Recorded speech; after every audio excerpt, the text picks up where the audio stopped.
आपको दे देता हूँ। हाँ जी, नमस्कार साथियों। आज मैं और मेरे वरिष्ठ साथी सहयोगी प्रमोद तिवारी जी, राज्यसभा सांसद, आपके सामने हैं। कुछ बातें प्रमोद तिवारी जी रखेंगे आपके समक्ष। अलग अलग 3 से 4 बिंदु हैं मणिपुर की त्रासदी के, और उसके पश्चात मैं अपनी बात रखूंगा। प्रमोद तिवारी जी।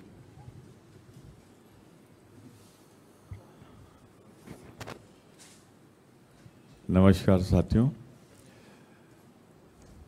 सामान्यतः एक विषय होता है और उस पर हम आप बात कर लेते हैं,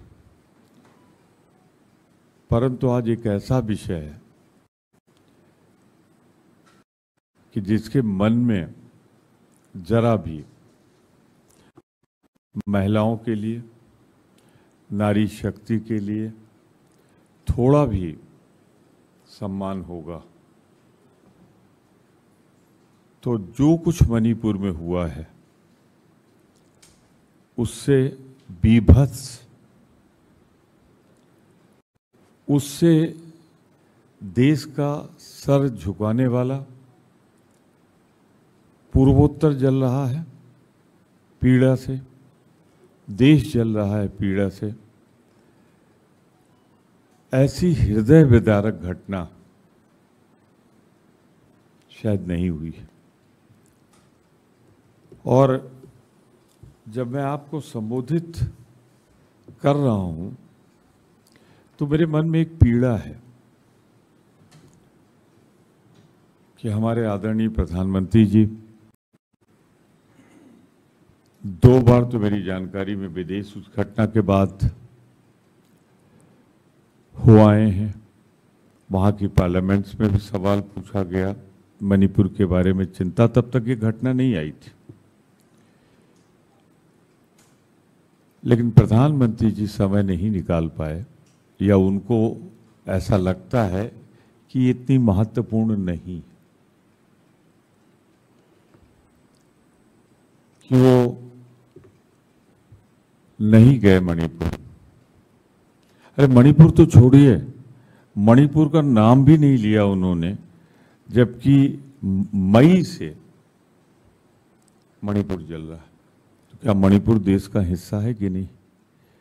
खुद प्रधानमंत्री जी का भाषण होता था कि हमने आपके साथ पूर्वोत्तर राज्यों के साथ बड़ा सौतेला व्यवहार होता रहा। उन्हीं के भाषण हैं। तो क्या अब मणिपुर का हिस्सा भारत है? एक चीज इसमें जरूर जोड़ दूं, किसी नारी के साथ, किसी महिला के साथ हो, जिस ढंग से हो कि उसे खींच लिया जाए, सार्वजनिक रूप से बलात्कार हो, निर्वस्त्र करके उसे नोचा घसीटा जाए।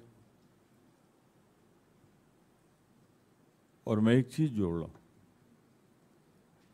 फिर मैं दोहरा दूं, हर महिला का सम्मान बराबर है। लेकिन जब वो महिला किसी भारतीय सेना के उस जवान के साथ हो जिसने कारगिल की रक्षा की हो, जिसने श्रीलंका में जाकर भारत का मान बढ़ाया हो, तो उस महिला के प्रति अगर हृदय में भाव है, और उसकी एक लाइन जो मुझे चुभ गई, पीड़ा दे गई, कि मैंने कारगिल तो बचा लिया पर अपनी पत्नी, अपने बच्चे, अपना गांव नहीं बचा पाया। ये बात बहुत दूर तक छूती है हमको।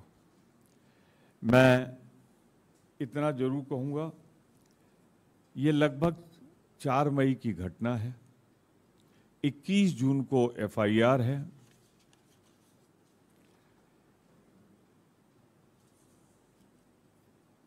एक ही बात याद आती है प्रधानमंत्री जी के न जाने पर, कि जब रोम जल रहा था तो नीरो बांसुरी बजा रहा था। वो संबोधित कर रहे थे देश विदेश में, पर मणिपुर के लिए 2 शब्द नहीं थे उनके पास। अपील ही कर लेते कि शांति स्थापित होना चाहिए। नहीं गए, पर हमें गर्व है अपने नेता राहुल गांधी पे। तमाम व्यवधान के बीच वो गए और उनको हर समुदाय ने गले से लगाया, रोकने की कोशिश हुई। तो ये उस कहावत को, उस कहानी को दोहराता है कि जब रोम जल रहा था, नीरो बांसुरी बजा रहा था, प्रधानमंत्री जी क्या कर रहे थे ये तो वही बता सकते हैं। उन्हीं का महिला आयोग, उसने भी नाराजगी व्यक्त की है कि 2 बार उन्होंने मुख्यमंत्री से बात करने की कोशिश की है, संपर्क नहीं हो पाया। महामहिम राज्यपाल जी जो हैं वहां पे महिला हैं, और वो भी चिंता व्यक्त कर चुकी हैं। सारी स्थितियां जैसे नियंत्रण से बाहर जा चुकी हैं। एक बड़ा मौजू सवाल है कि हमारे माननीय गृह मंत्री जी चाणक्य 3 दिन रहकर आए हैं मणिपुर में। उनका कहना है सबसे उन्होंने वार्ता कर ली, परंतु इस घटना का या तो उनको जानकारी नहीं दी गई, और अगर जानकारी दी गई तो देश में उन्होंने जानकारी नहीं दी। क्या ये मैं आप पर छोड़ता हूं, क्या ये इतनी महत्वपूर्ण घटना नहीं थी कि आपके साथ साझा की जाए, या ऐसी घटनाओं को रोका जाए? और उनसे भी आगे, बड़े मियाँ तो बड़े मियाँ, छोटे मियाँ सुभान अल्लाह। मुख्यमंत्री कहते हैं कि अभी 80 दिन नहीं बीते।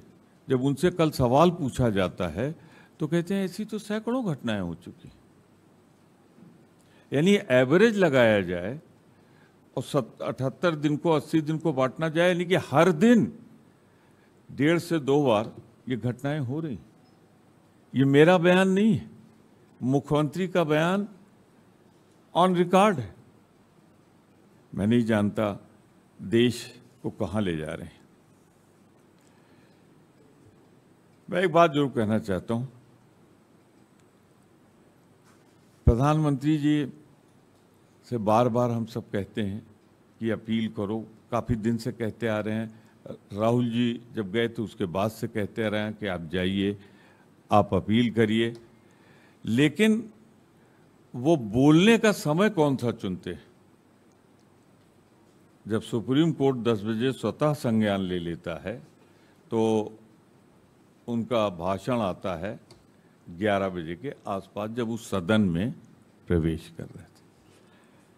भारत का संविधान आर्टिकल 75 ये कहता है कि प्रधानमंत्री और मंत्रिपरिषद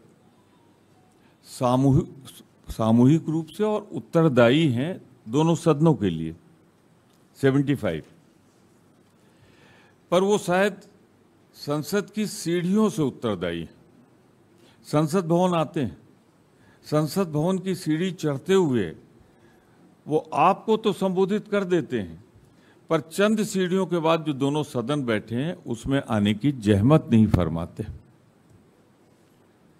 और ऐसा नहीं कि उनको निमंत्रण नहीं मिल रहा है, 2 दिन से लगातार हम उनको निमंत्रण दे रहे हैं कि आए प्रधानमंत्री जी, यहाँ से आप अपील करें, आप हमारे विचार भी सुन लें। और बताएं देश में क्या हो रहा है। आर्टिकल 75 जो उन पर जिम्मेदारी सौंपता है उसका उल्लंघन है। अब एक बात उसमें भी है, 8 मिनट का भाषण है उनका, क्योंकि सवाल तो आप पूछ ही नहीं सकते। ये सौभाग्य आपको शायद जब वो इंडिया जीतेगा तो उसके बाद आपको मिलेगा। मैं एक बात और कहना चाहता हूं, 8 मिनट की स्पीच में सिर्फ 32 सेकंड मणिपुर का जिक्र है, और वो भी अकेले नहीं। राजस्थान, मणिपुर पे प्रवचन हुआ है। मणिपुर पे नहीं, राजस्थान में, छत्तीसगढ़ में, जहां जहां कांग्रेस मौजूद है। और इस बीभत्स घटना के बारे में तो हमारा प्रबल अनुरोध उनसे था, है और रहेगा कि देश के इतिहास की ये भीषणतम, कलंकित करने वाली, भारत माता का सर शर्म से झुका देने वाली घटना है। प्रधानमंत्री जी, आप कब आएंगे? मुझे आपसे ये बात इसलिए कहनी पड़ रही है कि मैं एक आध मंत्रियों के बयान देख रहा हूं। मंत्रियों के बयान ये हैं कि हमने तो चर्चा स्वीकार कर ली, आप क्यों नहीं इस चर्चा में भाग लेते? तो एक सांसद होने के नाते, उपनेता होने के नाते, राज्यसभा की ओर से खास तौर से आपको एक्सप्लेन कर दूं मैं कि 267 जिसमें हम मांग रहे हैं और 176 जिसमें ये चर्चा चाहते हैं, उसका फर्क क्या है जिससे कंफ्यूजन खत्म। 167 में 2-3 लोग प्रस्ताव करें, चेयरमैन को संतुष्ट करें, सत्ता पक्ष चाहे तो किसी दिन, ये शब्द पे गौर करिएगा, किसी दिन कुछ समय के लिए चर्चा निर्धारित हो सकती है, लेकिन वो जो 167 में है कि वो 2-2.5 घंटे से ज्यादा की नहीं होगी। दो बातें इस पे मैं एम्फेसाइज कर रहा हूं आपको। एक तो जब समय मिले और ना मिले तो चर्चा के लिए इनकार भी कर सकता है, और उधर मणिपुर चल रहा है। 267 में इसका इक्विवेलेंट पार्लियामेंट लोकसभा में भी है। जिस समय ये उठाया जाएगा उसी समय संपूर्ण सदन की सारी कार्रवाई रोक के, जब तक आवश्यकता होगी तब तक इस पर चर्चा हो सकता है। यानी कम से कम वहां पे बैठे होंगे, जितनी पार्टियां हैं सभी होंगी, सभी इस पे बोलना चाह रहे होंगे। तो इस तरह तो वहां पे 3 मिनट, 2 मिनट, 4 मिनट से ज्यादा किसी को समय नहीं मिलेगा। वो भी तब मिलेगा जब निर्धारित हो जाएगा, और तब तक मणिपुर के बारे में हम बोल नहीं सकते। ये बेसिक डिफरेंस। इसमें समय सीमा नहीं निर्धारित होगी, पूरा दिन आपके हवाले है। ये जैसे ही आप उठाएंगे उसी समय चर्चा शुरू हो जाएगी। तो क्या इस बेसिक डिफरेंस को नहीं समझा जाएगा कि मणिपुर में इतनी गंभीरता है कि हमको तत्काल उस पर चर्चा करानी चाहिए? और प्रधानमंत्री से हम आग्रह करेंगे कि प्रधानमंत्री जी आएं और सदन को संबोधित करें। इस मामले में जो सीढ़ियों पे कहा है, अरे वही कह दो यहां भाई। आर्टिकल 75 आपसे कहता है आप बोलिए सीढ़ी पे, सड़क पे बोलिए, अपने घर में बोलिए, लेकिन आर्टिकल 75 कहता है कि मंत्रिपरिषद पूरी तरह सदन के प्रति उत्तरदायी है, जिम्मेदार है। तो आर्टिकल 75 की भावनाओं और शब्दों का उल्लंघन होने वाला है। मुझे नहीं लगता जो ये इंडिया की डिमांड है वो हम नियमों के अनुसार रख रहे हैं, मणिपुर की गंभीरता को देखते हुए रख रहे हैं, और आप टालने के लिए रख रहे हैं। तो मैं 2 बातें एक्सप्लेन करना चाहता था। ये 2 दिन सदन क्यों नहीं चला? अरे अगर कल ले लिया होता तो ये चर्चा समाप्त हो जाती ना। आज ले लिया होता तो ये चर्चा समाप्त हो गई होती ना। या प्रधानमंत्री जी को देश के गम गुस्से का अंदाजा नहीं है, दुख का अंदाजा नहीं। मैं थोड़ा व्यक्तिगत होते हुए कहना चाहता हूं, शायद यहाँ जितने लोग बैठे हैं उनकी भी आत्मा कांपी होगी जब वो वीडियो देखा होगा आपने अपने भारत देश के लिए। तो क्या वो उसी समय नहीं हो सकती? बेसिक, फिर मैं दोहरा के कह रहा हूं, at the cost of repetition, क्या मणिपुर की भीषणता, बीभत्सता देखते हुए तत्काल चर्चा होनी चाहिए, जो हम मांग कर रहे हैं। और वो मांग कर रहे हैं कि एक नियम के अंतर हो, जिसमें हम आप 1 घंटा बोल सकते हैं, 1.5 घंटा भी बोल सकते हैं, 2 घंटा भी बोल सकते हैं, पर 2.5 घंटे के ऊपर नहीं जा सकते। तो क्या इतने दल, सत्तारूढ़ दल भी बोलेगा, हम भी बोलेंगे, क्या 2.5 घंटे में इस चर्चा को समेटा जा सकता है? यह सबकी बातें आ सकती हैं। और इसमें पाबंदी है कि आप बियॉन्ड इसके नहीं जा सकते। तो वो सीमित चर्चा चाहते हैं, अनिश्चित काल में कब चर्चा होगी उसमें अनिश्चितता चाहते हैं, और हम चाहते हैं कि तत्काल चर्चा हो। इसकी विभत्सता को देखते हुए और समय की सीमा देखते हुए, और समय की सीमा न हो, हम पूरे दिन करें, क्योंकि इसमें है कि नियमों को सही। इन 2 पॉइंट्स पे मैं आपको क्लेरिफाई कर रहा हूं। इस पर विस्तृत रूप से जब आप बोल लेंगे, कोई सवाल होगा, मैं आपको जवाब दूंगा, लेकिन मैं चाहता हूं कि विस्तृत रूप से इस पर हमारे सीनियर कुलीग, हमारे साथी, हमारे मीडिया इंचार्ज। धन्यवाद तिवारी जी।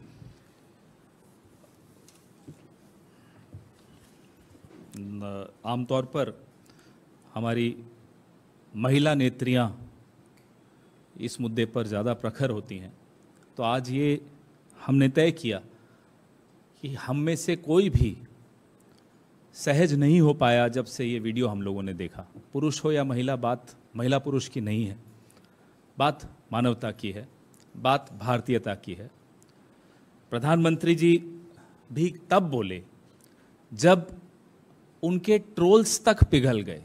ये इतनी भयावह घटना थी कि भारतीय जनता पार्टी के ट्रोल्स जब पिघलने लगे, तब मोदी जी को लगा कि अब उन्हें कुछ बोलना चाहिए, और बोलते हुए भी अपनी मंशा उन्होंने स्पष्ट कर दी। बात मणिपुर की, लेकिन अपने ट्रोल्स को इशारा कर दिया कि राजस्थान और छत्तीसगढ़ की दिशा में अब बात करना शुरू करी, और कल से आपने देखा उन्होंने शुरू की भी।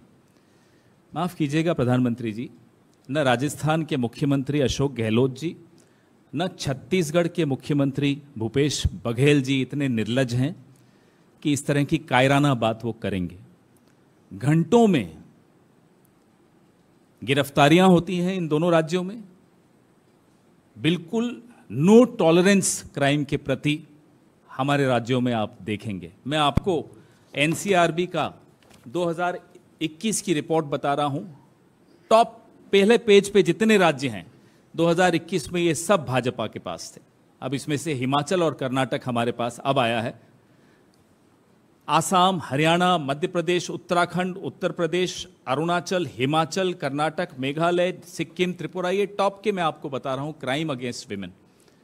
इसलिए प्रधानमंत्री को बोलने से पहले अपनी ही सरकार के आंकड़े देखने चाहिए, और फिर इस तरह की कायराना बात करनी चाहिए जो उन्होंने कल की। और जो व्यक्ति पंचायत से लेकर लोकसभा तक अपने नाम से वोट मांगने निकलता हो, उसको इस तरह की बात, माफ कीजिएगा, इस तरह की निर्लज बात करते हुए थोड़ा सोचना चाहिए था। कि प्रधानमंत्री को शोभा नहीं देता। आपके अपने मणिपुर के जो मुख्यमंत्री हैं भाजपा के, ये डबल इंजन का जो एक इंजन है, उनकी जो टिप्पणी आई वो और चौंका देने वाली थी कि ऐसे तो सैकड़ों किस्से हुए हैं, हमारे यहां तो ऐसे सैकड़ों वारदातें हुई हैं, इसीलिए इंटरनेट बंद कर दिया था। आप सोचिए साथियों, एक वायरल वीडियो ने स्मृति ईरानी को याद दिला दिया कि वो महिला और बाल कल्याण मंत्री हैं। एक वायरल वीडियो ने ट्रोल्स को पिघला दिया, प्रधानमंत्री को बोलने पर मजबूर किया, भले उन्होंने 36 सेकंड बोला हो और भले ही उसमें भी वो राजनीति खेल गए हो, लेकिन एक वायरल वीडियो क्या क्या कर सकता है। आप सोचिए, जिस दिन ये मीडिया प्रधानमंत्री को आईना दिखाना शुरू कर देगा, इस सरकार को आईना दिखाना शुरू कर देगा, आप सोचिए क्या होने वाला है। हम तो उस दिन की इंतजार कर रहे हैं। वाजपेयी जी ने 2002 में इन्हें राजधर्म का स्मरण दिलाया था। आज इन्हें फिर से राजधर्म का स्मरण हम दिलाते हैं। इनके मुख्यमंत्री को राजधर्म का स्मरण इन्हें दिलाना चाहिए। और इनकी राज्यपाल, आज उनका इंटरव्यू में देख रहा था, राज्यपाल अब जाकर डीजीपी को की खिंचाई कर रही हैं। साहब, ये पीस कमेटी की चेयरपर्सन है राज्यपाल। She is the chairperson of the of the peace committee of Manipur. अब जाकर एक वायरल वीडियो के पश्चात राज्यपाल का जमीर जागा। राज्यपाल अब कह रही हैं कि डीजीपी ने गलत किया, और रिपोर्ट्स आपके सामने हैं। आप ही के मीडिया से ये रिपोर्ट्स मिली कि उन महिलाओं को पुलिस ने भीड़ को सौंप दिया था। राज्यपाल महोदया, तब आपने क्यों नहीं डीजीपी को तलब किया? 4 मई, जैसा कि तिवारी जी बता रहे थे अभी आपको, 4 मई से 19 जुलाई तक जमीर सोया हुआ था आपका। प्रधानमंत्री को मालूम नहीं था? अगर मालूम नहीं था तो किस तरह के प्रधानमंत्री हैं आप? और मालूम था फिर भी चुप रहे, तो फिर पूछता हूं मैं आपसे, किस तरह के प्रधानमंत्री हैं आप? दोनों ही स्थितियों में आप ये जवाब दीजिए, क्या इस देश को ऐसा प्रधानमंत्री चाहिए?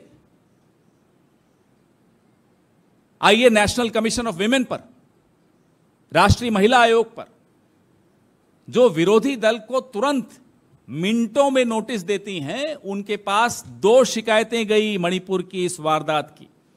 2 शिकायतों के बाद भी एक्नॉलेजमेंट नहीं गई, पावती तक नहीं दी। रेखा शर्मा जी जो है वहां की चेयरपर्सन, उन्होंने एक विदेश से गई, एक देश से गई, लेकिन शिकायतों पर कोई कार्रवाई नहीं हुई।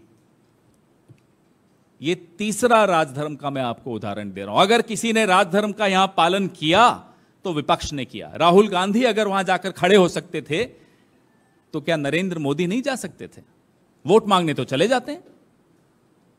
जब आप वोट मांगने जा सकते हो, पूरी लफ्फाजी करते हो वहां जाकर, वहां आप क्या खड़े होकर लोगों को जुड़ने की अपील नहीं कर सकते थे? और you don't have the confidence that you have any moral authority left. आपको लगता ही नहीं है आपके पास कोई नैतिक बल बचा है कि आप इस तरह की अपील कर सकें।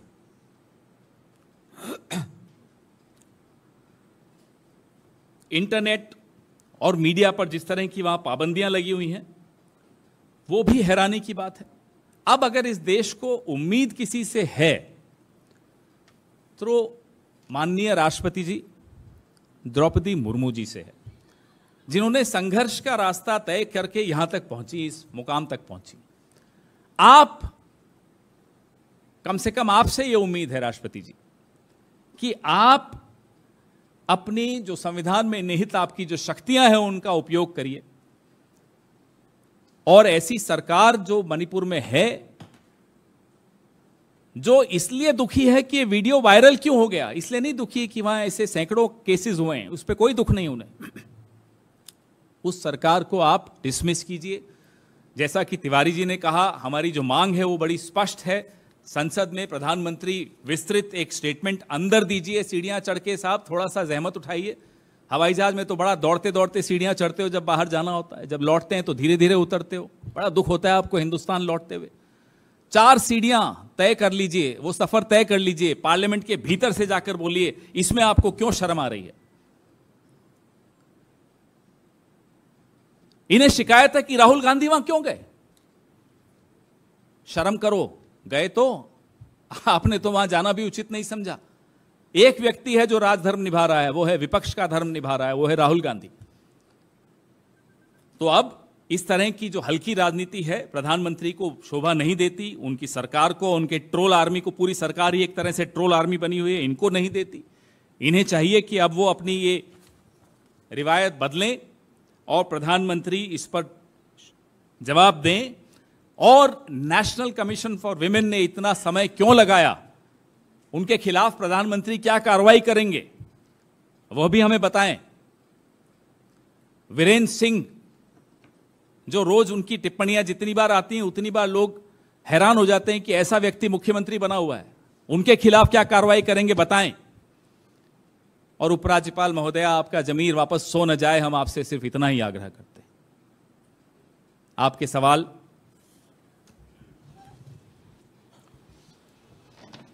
सर, सरकार की तरफ से बार बार ये कहा जा रहा है कि सरकार चर्चा के लिए तैयार है, विपक्ष चर्चा से भाग रहा है, इसका क्या जवाब है? अगर विपक्ष चर्चा के लिए भाग रहा होता तो वो खुद नोटिस क्यों देता, खुद क्यों कहता, और उस सेक्शन में नोटिस क्यों देता कि इस पर अभी अभी तत्काल चर्चा करेंगे। तो झूठ बोलने की सीमा होती है। मैंने नियमावली का ज्ञान आप सबको मुझसे ज़्यादा होगा, फिर भी मैंने इसमें बताया। इसको मैं at the cost of repetition आप कहेंगे मैं पढ़ दूंगा, 2 लाइन इसकी देख लीजिए कि इस पर सबसे बड़ी बात है, कोई सदस्य सभापति की सहमत से ये प्रस्ताव कर सकेगा कि उस दिन राज्यसभा के समय सूचीबद्ध कार्य से संबंधित किसी प्रस्ताव पर किसी नियमों का लागू होना निलंबित कर दिया जाए। यानी जो रूल हैं उनको आप सस्पेंड करिए तत्काल, और उसके बाद भी शर्म नहीं आती जब भाजपा का कोई मंत्री या स्पोकमैन ये कहता है कि चर्चा से विपक्ष भाग रहा है। अरे हम तो उस नियम में चर्चा मांग रहे हैं जिसमें जैसे ही हम उठाएं, जो कल हमारे नेता एलओपी श्री मल्लिकार्जुन खड़गे जी ने फर्स्ट अपॉर्चुनिटी पे उठाया और उन्होंने ललकारा कि भाई आओ इस पर चर्चा करो, इसके महत्व को समझो, तो उसका यही जवाब है कि चर्चा से कौन भाग रहा है, या चर्चा से सीमित करके उसे सिर्फ फॉर्मेलिटी बनाना चाहिए। इसमें अनिश्चित काल तक आप चर्चा कर सकते हैं। भाई आज इंडिया बड़ा मजबूत हो गया है, आज हमारे पास सारे दल हैं और सबके हस्ताक्षर हैं इस पर। वो बोलेंगे, सत्तारूढ़ दल भी बोलेगा, तो इसके लिए तो एक दिन कम पड़ जाएगा। पर हम एक दिन बैठ लें 6 बजे के बाद 7, 8, 9, 10। पर मैं पूछना चाहता हूं वो भाजपा से, 2 महिलाएं, एक उसमें आर्मी के जवान की महिला बलात्कार हो सड़क पे, उसके बाद मुझे कहने में शर्म आती है कि उसको नंगा करके घुमाया गया, नोचा खसोटा गया उसे, और उसके बाद भी भाजपा सरकार को शर्म नहीं आती है ये कहते हुए कि विपक्ष चर्चा से भाग रहा है। अरे मैं अभी भी चुनौती देता हूं, मंडे को 11 बजे मैं फिर उठाऊंगा, मैं हमारे नेता खड़गे जी उठाएंगे, मेरी चुनौती स्वीकार करो और 11 बजे से चर्चा प्रारंभ करो। प्रमोद जी, जिस तरह से गतिरोध बना हुआ है, आप अपनी डिमांड पे अड़े हुए हैं और गवर्नमेंट कह रहा है कि चर्चा दूसरे रूल में कीजिए, तो क्या हम एक्सपेक्ट कर सकते हैं कोई बीच का रास्ता, या कि ये सेशन भी वैसे ही जाएगा जैसे पिछला सेशन अडानी की इशू पे गया? पहली बात तो ये समझना होगा, ये साधारण घटना है या असाधारण घटना है। इसका महत्व किसी एक गांव का है या एक प्रदेश का है या राष्ट्रीय है या अंतर्राष्ट्रीय। जो मुद्दा अंतर्राष्ट्रीय हो चुका हो, जहां प्रधानमंत्री जी को घेर के पूछा जा रहा हो, अगर उस पर विपक्ष ये कहता है इस पर अभी चर्चा कराइए, और दूसरी तरफ सरकार कहती है कि हम चर्चा कराएंगे 176 में कराएंगे, जिसमें थोड़ा सा समय मिलेगा, और कब मिलेगा ये भी नहीं पता। आज प्रेस कॉन्फ्रेंस के माध्यम से मैं चुनौती देता हूं, 2 दिन 2.5 दिन 2 दिन बाकी है कि 11 बजे हमारे लीडर मल्लिकार्जुन खड़गे जी और उनके नेतृत्व में सारा विपक्ष एक साथ चर्चा की मांग करे 11 बजे। अगर वो गंभीर हैं, वो अपनी बात पर कायम है, जिसकी उम्मीद मुझे नहीं है, तो पहला काम होना चाहिए 11 बजे से इस पर चर्चा होनी चाहिए। सर राजनाथ सिंह जी ने कहा कि जो ऑपोजिशन है वो सीरियस नहीं है, सरकार चाहती है, और 17 जो दूसरा आप रूल बोल रहे हैं उसके तहत भी नोटिसेस जो है वो विपक्ष की तरफ से दिए गए थे और चेयरमैन उसको पढ़ ही रहे थे, तभी विपक्ष की तरफ से कहा पीएम सदन में आए। तो विपक्ष जो है उसका स्टैंड क्लियर नहीं है और वो भटका रहा है। पूरा क्लियर है, हम तो अब भी दोहरा रहे हैं, प्रेस कॉन्फ्रेंस में दोहरा रहे हैं कि हम चाहते हैं इस विषय पर प्रधानमंत्री जी अपना वक्तव्य दें, और उनको याद दिला रहे हैं article 75 of the constitution of India. एक इंडिया से बहुत घबराते हैं वो, कॉन्स्टिट्यूशन ऑफ भारतवर्ष। इसके कॉन्स्टिट्यूशन में है कि प्रधानमंत्री और मंत्रिपरिषद उत्तरदायी है दोनों सदनों के लिए। वो कहीं विदेश में नहीं, वो पार्लियामेंट के अंदर हैं, पार्लियामेंट की सीढ़ियां चढ़ रहे हैं, वहां तो आपको संबोधित कर सकते हैं, लेकिन सदन में क्यों नहीं? फिर बात घुमा फिरा के मैं वहीं ला रहा हूं कि कौन कितना गंभीर है, इसका अंदाजा मेरी चुनौती से लग जाना चाहिए।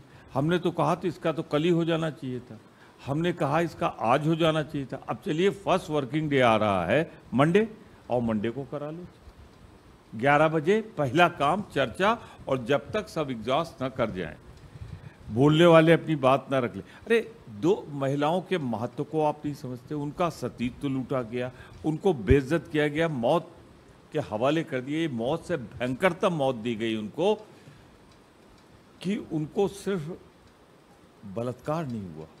सुप्रीम कोर्ट की टिप्पणी, बलात्कार जब हो जाता है तो औरत पहले दिन से अपने आप को महसूस करती है जैसे मर गई। जिसको हम सजा देंगे वो तो उस दिन मरेगा जो फांसी पे लटकेगा, और यहाँ तो उस दिन से मैं नहीं समझता क्या मनोदशा होगी उसकी, कि उसकी फोटो, उसके वीडियो हम आप देख रहे हैं बलात्कार में। और उसके बाद भी, इसीलिए मैं कहता हूँ भारतीय जनता पार्टी के अंदर महिलाओं के लिए कोई संवेदना नहीं है। इनका लंबी कहानी हो जाएगी, इसलिए मैं उस पर नहीं जाना चाहता और बहुत सी चीज़ कहना भी नहीं चाहता। महिलाओं के प्रति जरा भी सम्मान नहीं। सर, भाजपा का कहना है 8 जुलाई को पंचायत चुनाव हुए थे और उसी दिन बूथ के अंदर एक स्त्री के साथ बदतमीजी की गई, उसके कपड़े उतारकर, जस्ट बिकॉज आप लोग वहाँ पे ममता बनर्जी से जुड़े हुए हैं, इसलिए वहाँ के बारे में आप बात नहीं करें, मणिपुर पर बात कर रहे हैं। इस पर आपका क्या कहना है सर? अभी हमारे साथी ने कहा, सारे प्रदेश याद दिला दिए, और आपका बंगाल प्रेम जो है यहाँ जागृत हो रहा है। अरे मेरे भाई, कभी तो एक चीज़ सोचो, ये देश की बेटी थी, सैनिक की बेटी, सैनिक की पत्नी थी, पूरे दुनिया में हमारा सर, भारत माता का सर सर से झुक गया है, पंचायत चुनाव में हो उसको सजा मिलनी चाहिए। उठाओ ना, कौन रोक रहा है? जहाँ देश के जिस हिस्से में हो रहा है करो, लेकिन मेहरबानी करके इस घटना पर, जिस पर हमारी नोटिस है, नेता विरोधी दल की नोटिस है, सारे दलों के नेताओं की नोटिस है, पहले उस पर करो, ले आओ ना, हम कहाँ मना कर रहे हैं, वो तो आपके हाथ में है। प्रमोद जी, चर्चा आप एक लाइन मैं भी कहना चाहूँगा, प्रमोद जी ने बहुत सही कहा। क्या उस प्रदेश जिसका आपने नाम लिया कि मुख्यमंत्री बलात्कारियों के या क्रिमिनल्स के साथ खड़ी हुई दिखी आपको? पहली बार इस देश के इतिहास में कठुआ के किस्से को मैं वापस से आपको याद दिला दूं। भारतीय जनता पार्टी के मंत्री, जम्मू कश्मीर उस वक्त पूरा एक राज्य था, मंत्री सड़क पर आए, बलात्कारियों के पक्ष में नारे लगाए, और उसके बाद तो ये उदाहरण आपको देश के कई कई हिस्सों से दिखाई दे रहा है। जब बलात्कारियों को माल्यार्पण किया जाता है तो कम से कम भारतीय जनता पार्टी की हिम्मत नहीं होनी चाहिए कि कोई और उदाहरण दें, पहले अपने गिरेबान में झांकें। हमें राजस्थान के बारे में बताया जाता है, मैं राजस्थान से हूं। मैं आपको 2 किस्से अभी जो हुए हैं जोधपुर में, जहां एक बच्ची के साथ इस तरह की का क्राइम हुआ, 6 महीने की बच्ची, उनका प्रॉपर्टी डिस्प्यूट था, उस परिवार का भतीजा 2 घंटे में गिरफ्तार हुआ। और दूसरा किस्सा तो ऐसा है जिसमें अखिल भारतीय विद्यार्थी परिषद के 3 लोग, धर्मपाल, समंदर सिंह, भट्टम सिंह, तीनों गिरफ्तार किए गए। बलात्कार किया था इन्होंने। तो इनको बोलिए कि अगर ये इस तरह से उदाहरण देने पर आएंगे तो हम इनका पूरा कच्चा चिट्ठा रोज प्रेस वार्ता कर करके सामने, फिर बोलते हैं देखते हैं प्रधानमंत्री जी संसद के बाहर से भी बोलना बंद कर देंगे। अंदर जाने की तो हिम्मत अभी गंवा बैठे हैं तिवारी जी, जैसा बता रहे हैं आपको। प्रमोद तिवारी जी, आपको दर्शन नहीं होंगे फिर मोदी जी के, अगर हम यहां रोज उनके किस्से सुनाना शुरू कर दें भारतीय जनता पार्टी के। तो इसलिए इस तरह के उदाहरण उनको कहिए अब देना बंद कीजिए। अब 9 साल इन्होंने बिता दिए इस तरह के उदाहरण दे देकर, जिसको अंग्रेजी में वॉट अबाउटरी कहते हैं। अब वक्त आया है, जबान चलाना बंद करें, देश चलाने पर थोड़ा ध्यान रखें। प्रमोद जी, मेरा सवाल आपसे है कि आप लोग भी चाहते हैं, विपक्ष चाहता है 267 में और सत्ता पक्ष चाहता है 176 में। क्या आपको लगता है कि नियम 267 के तहत राज्यसभा में चर्चा के बाद आप लोग डिवीजन मांगेंगे? इस बात से सरकार घबराई हुई है, और क्या यही वजह है कि विपक्ष के 267 नियम के तहत जो चर्चा आप चाहते हैं उसको सरकार या स्पीकर की तरफ से, सभापति की तरफ से अलाउ नहीं किया? बहुत अच्छा सवाल आपका। इसमें ना हम चर्चा कर पाएंगे 176 में, चर्चा जो सीमित होगी, प्रस्ताव हम नहीं पारित कर पाएंगे। तो क्या इस देश की संसद अगर इस घटना से दुखी होकर प्रस्ताव बनाना चाहे तो उस नियम में चर्चा हो जिससे बाध्यता है कि आप नहीं कर सकते? और या उस नियम में हो जिसमें मूड ऑफ द हाउस जो बन जाए उसे हम कर सके। इसमें तो आप ये भी नहीं कर पाओगे। चर्चा तो जो सीमित होगी होगी, न कोई प्रस्ताव होगा, मतदान का तो प्रश्न ही नहीं उठता। फिर क्यों घबरा रहा है, क्यों घबरा रहे हैं? यही दो कारण नहीं है, कारण एक बहुत बड़ा है, वो हम चर्चा के समय बताएंगे। सर, एनसीडब्ल्यू के रोल पर भी सवाल खड़े हो रहे हैं। सर इधर ऐसा बताया जा रहा है कि जो रिपोर्ट सामने आ रही है कि पहले ही उनको लेटर लिख दिया गया था, एनसीडब्ल्यू को लेटर लिख दिया गया था, लेकिन कोई भी एक्शन नहीं लिया गया। वहीं दूसरी तरफ एनसीडब्ल्यू चीफ जो है रेखा शर्मा, उन्होंने कहा है कि हमने लेटर्स लिखे, चीफ सेक्रेटरी को भी लिखा, लेकिन वहाँ से रिस्पॉन्स नहीं आया। इस बीच जो तमाम विपक्ष के नेता हैं उनकी ये मांग आ रही है कि रेखा शर्मा को सैक कर देना चाहिए, वो कम्पिटेंट नहीं है उस पोजिशन के लिए। क्या आप भी अग्री करते हैं? एक तारीख नोट कर लीजिए, 12 जून, आज से 39 दिन पहले के आसपास होगा।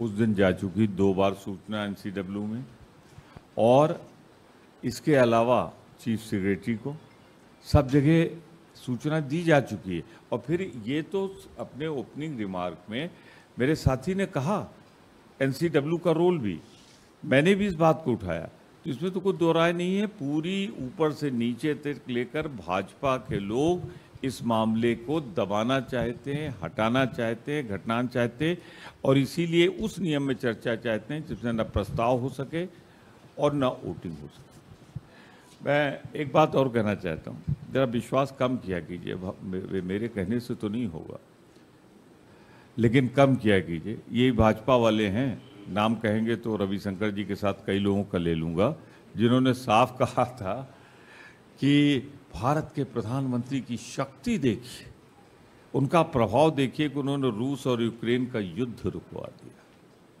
तो रुका रूस और यूक्रेन का युद्ध, उनकी छोड़िए, इसीलिए हम सिर्फ प्रधानमंत्री जी की बात करते हैं।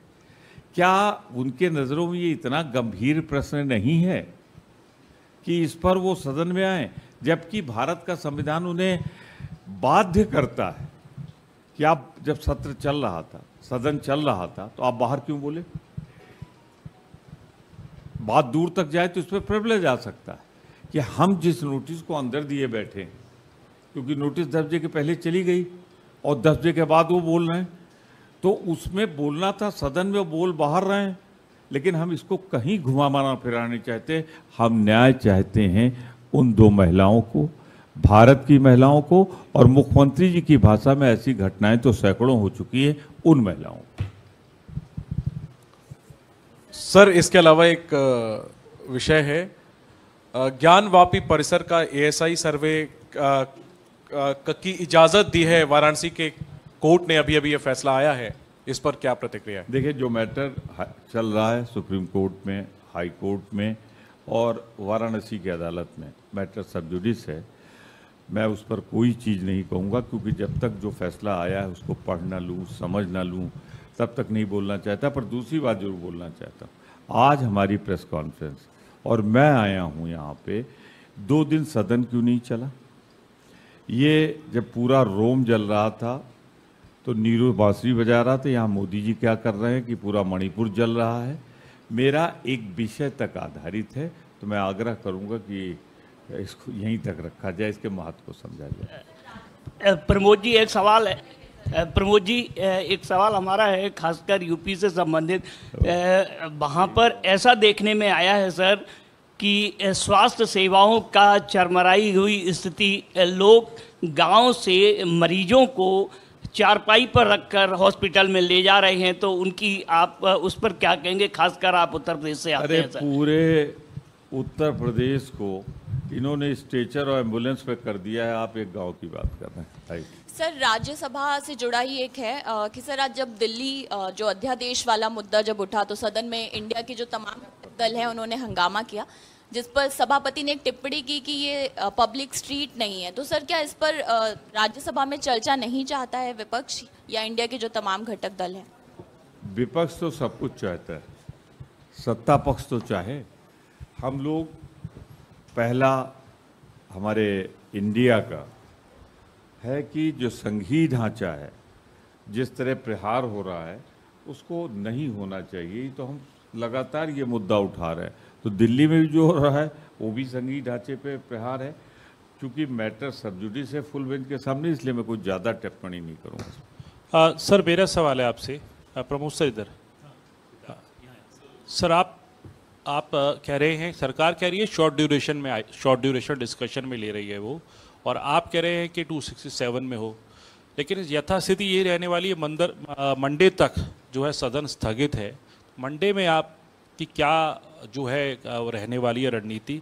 क्या मंडे को भी इसी तरीके से सदन नहीं चल पाएगा? क्योंकि सरकार की तरफ से राज्यसभा में पीयूष गोयल सदन के नेता, उन्होंने कह दिया कि हम तो अपने नियम से कराएंगे। वहाँ पे जो है प्रहलाद जोशी जी जो संसदीय कार्य मंत्री हैं वो भी ये कह रहे हैं कि लोकसभा स्पीकर को डिसाइड करने दीजिए। देखिए 3 बातें बता दूं इसमें।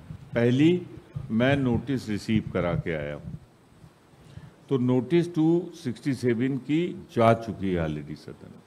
उनको पहले जवाब देना होगा कि क्यों नहीं स्वीकार कर रहे। एक चीज़ मान लीजिए वो स्वीकार कर लेते हैं तो चर्चा हो जाएगी। गतिरोध क्या है कि 2 महिलाओं को निर्विष्ट करके उनका बलात्कार होता है, उन्हें प्रदर्शन किया जाता है उनका।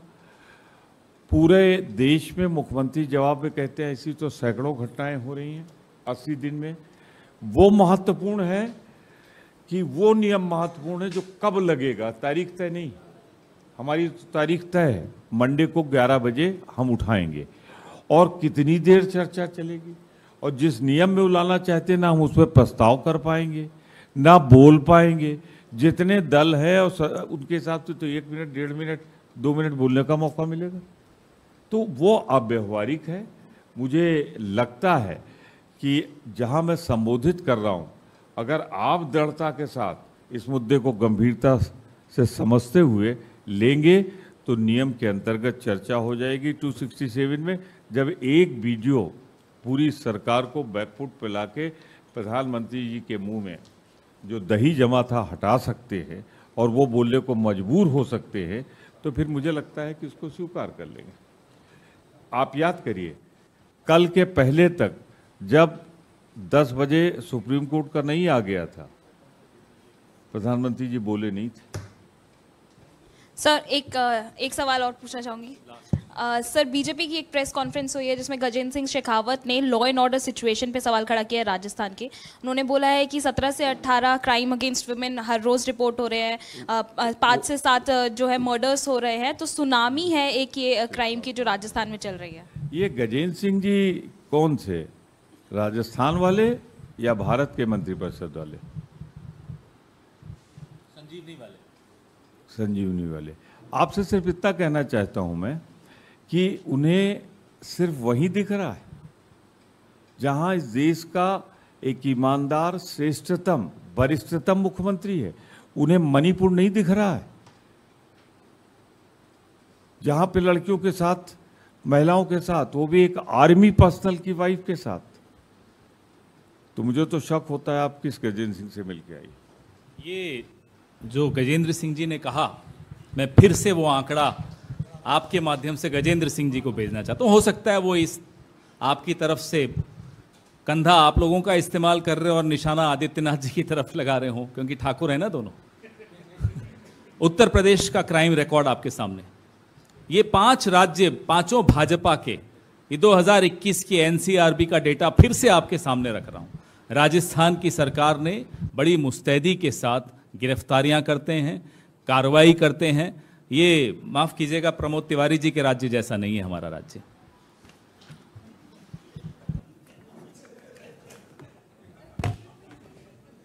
ये आप तब तक बोल सकते हैं जब तक भाजपा की सरकार नहीं आ रही है वहां। आपकी ये साध पूरी हो जाएगी अगर पिछले आंकड़े देख ले तो भाजपा के कार्यकाल में ही होता है।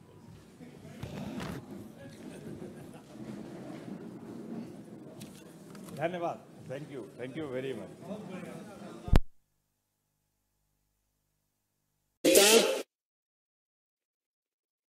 जल शक्ति मंत्री माननीय गजेंद्र सिंह संबोधित करेंगे, आपको संबोधित करेंगे। पार्टी के राष्ट्रीय महामंत्री, राजस्थान के माननीय प्रभारी सांसद अरुण सिंह जी, मेरा विनम्र निवेदन है माननीय गजेंद्र सिंह शेखावत जी से कि आपको संबोधित करें। धन्यवाद संजय जी। धन्यवाद संजय जी। प्रेस वार्ता में मंच पर उपस्थित भारतीय जनता पार्टी के राष्ट्रीय महामंत्री, वरिष्ठ नेता, राजस्थान के प्रभारी